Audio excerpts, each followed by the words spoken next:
In a professional context, Guy is known as the world's leading co-living expert. I think we've heard that a few times, and it's actually true. I can't tell you the number of times. It's actually true. It's such a title, but like I can't tell you the number of times I've been on calls with like a random dude in Russia wanting to open a co-living space. And he's like, "Yeah, I was talking to this guy like a month ago. I can't remember his name." And I'm like, "Guy?" He's like, "Yeah, that guy." And it's happened enough, like somebody in Argentina, somebody in Russia, somebody in the US, and it's like he's circulating in so many worlds.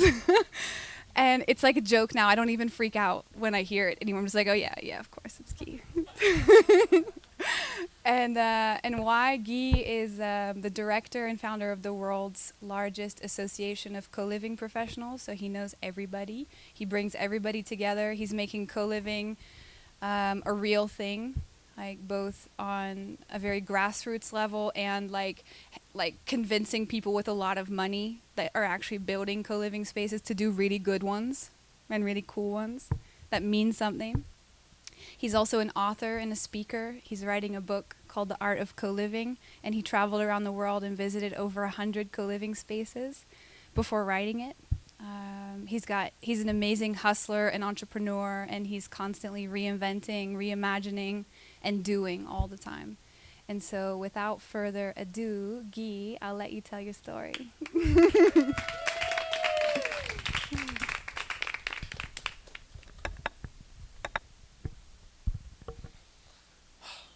Okay, hi.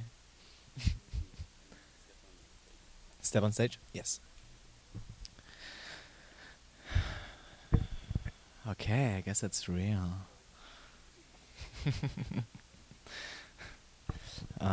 When I, first of all, I'm really honored to stand here, and it feels fun and good and intriguing. And the reason why it feels intriguing is because when Sam asked me yesterday, "Hey, do you want to share a bit about your life?" He asked me like 3 questions. He asked, and I don't remember them correctly, but it was around, why do you do what you do? What do you do, and how do you imagine a world post-COVID in which we live in? And, oh yes, is that? Yes, okay, great. So what I did is I actually had a kind of little meltdown today because I didn't really know how to tackle this problématique, as we say in French, this problem. And so I want to tell you today the story of Guy, this guy who's standing here at the beach and pretending that he can sing, but he can't. So who is Guy? Guy, I'm going to make a very shortcut. You know, I grew up in Germany, I have French parents. I lived in like seven cities before I was like 23, all good. And then I came to Paris. And so now I want to start with part 1, who I am. And my entire story has been around alignment. When I think back, it's been all about alignment. So part 1, alignment on who I am. Alignment on who I am was, I was this guy here pretending to be happy, and that was like in 2016. I was in Paris. I just came from the startup scene. I was working in a co-working incubator or accelerator program where we took a 2,000 square meter building and created a co-working space for social impact startups. Everything seems great. You can see me here like talking to our French president François Hollande. Yeah, great. My parents and my family were happy. And then what happened is that one day I wake up, or actually just before that, this was my flat, and I was doing a keto diet. If you type keto diet 72-hour fast, I'm the first article. I don't know why. I have like 6,000 views a month for the last 4 years with this picture. And I had my goal. So today I looked and I was like, here, January 22nd, 30 days, no smoking, including weed and shisha. That didn't work. But that was 4 years back. Okay. And so I really thought like I was great, but actually I wasn't. And then one day it was snowing like this, and then I wake up, and and I just couldn't move. Why I couldn't move? Because in 2 weeks from now I had a huge event organized in the space 300K budget, 15 speakers, 300 attendees, and the lead speakers were still not booked. I was lying to my team. I didn't respond to emails. And it was a complete shit show. I thought that I would actually like handle these issues every weekend, but every weekend I woke up even more hangover and just smoking more weed. And this specific weekend, I really thought like, now I'm gonna get everything together. But then I woke up with the biggest hangover of my life, which meant I couldn't do shit. And then I ended up walking into this cemetery, and while seeing the statue, I literally just collapsed. And that was the beginning, or that was like the breakdown I had. That was 4 years ago. And it was a wake-up call. Why was it a wake-up call? Because it taught me one realization: to be responsible for your life. If you're not taking responsibility for your own happiness, nobody else will. Which led me to a second realization, and I have 60 slides, guys, which I need to kill now in 5 minutes. So I'm going to be pretty fast. Which led me to a second realization, and that realization is that fulfillment really is just about aligning values and action.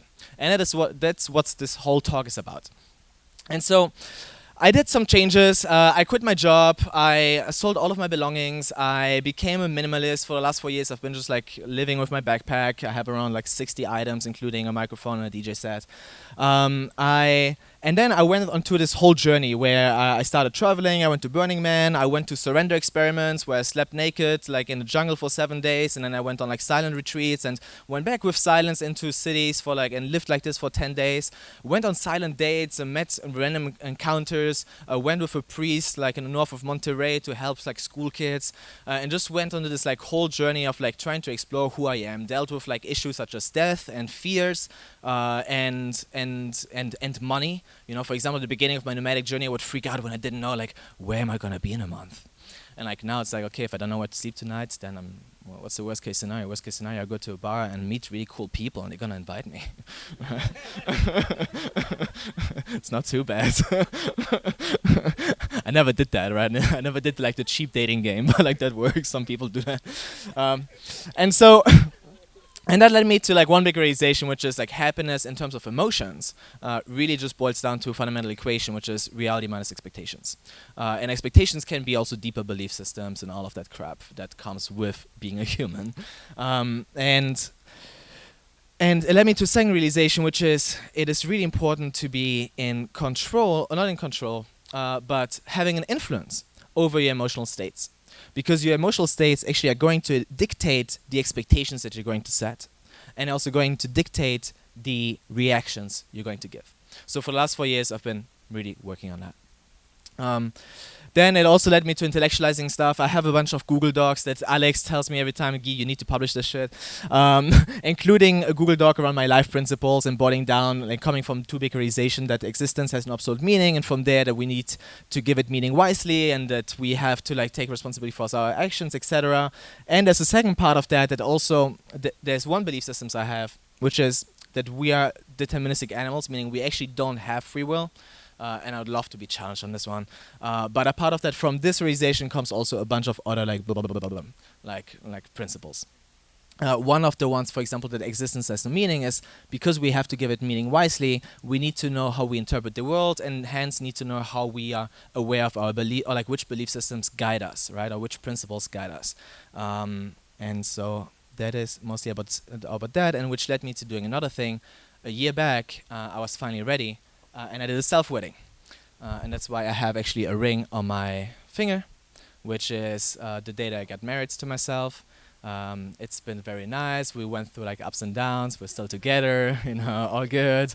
I say goodnight when I see him at night. I'm like, bonjour, bonne nuit, you know. And apart, you know, this is like an extract of the text that Alex tells me I should publish as well, you know. But basically, I committed to certain relationship principles towards myself, such as, you know, I promise to live with my lightness, humor, and playfulness, or I promise to be my best friend at all times. I promise to approach life with compassion and a quest for understanding. All of these things, right? So, happy to send this to you, and especially call me out. And I told that to my best friends. I'm like, please call me out. So I did that with two people that you actually know here. You know, there was us, and then there was a third guy who was on Zoom, my best friend, Skyping in from Argentina, and he was like kind of the priest, and he had like this wardrobe and pretended to be a priest and stuff. It was quite fun. So that's kind of like who I am. Like I feel like now I kind of understood like who I was. But then there's the second part, which is like this Guy that understood who he was. What does he do with this thing here, right? Which leads to part two, aligning what I did. And that was like the second biggest journey after my breakdown. A part of being a DJ and doing like 360 degrees pictures in Akasha in Bali, the other thing that I did over the last 4 years was hosting a lot of co-living spaces. Sam, how much time do I have? Okay, great. Because I just wanted to showcase you a 1-minute video, but it's not going to happen. So I hosted a bunch of like co-living spaces, including like in Barcelona. Here, by the way, I'm also a harpist, and somebody just wrote like, Guy is earning some champagne money. You know, that was in Barcelona, actually trying to raise funds for my co-living space. So we hosted co-living spaces in like 4 continents. I built a blog post where I'll send this to you, like if you want to learn how I did that. We were in Bali, hosted men's circles, like very similar vibe to here. And every time for like 3 months, it was kind of a pop-up co-living. And count those 10 seconds off. Yes. And then professionally what I did like to make my money was I co-founded a marketing agency where we helped like people to build out their brands, like including like some especially people in the personal development sphere. But it didn't fulfill me. Why? Because I actually wanted to be a coach. These were some videos that I found today where I tried to make like coaching videos. Never happened. I never took off as a coach. The reason why I wanted to become a coach is before I had like, as I told you a bit, like problems with weed and also with addictions and with like self-complaints. And so that didn't work. But I realized one day that co-living is a means of personal growth.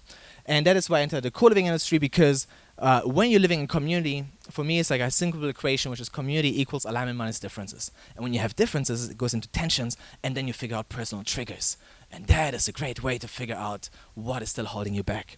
So I'll make it short. I did like a co-living world tour. Kelsey was actually one of my first sponsors. Thank you so much.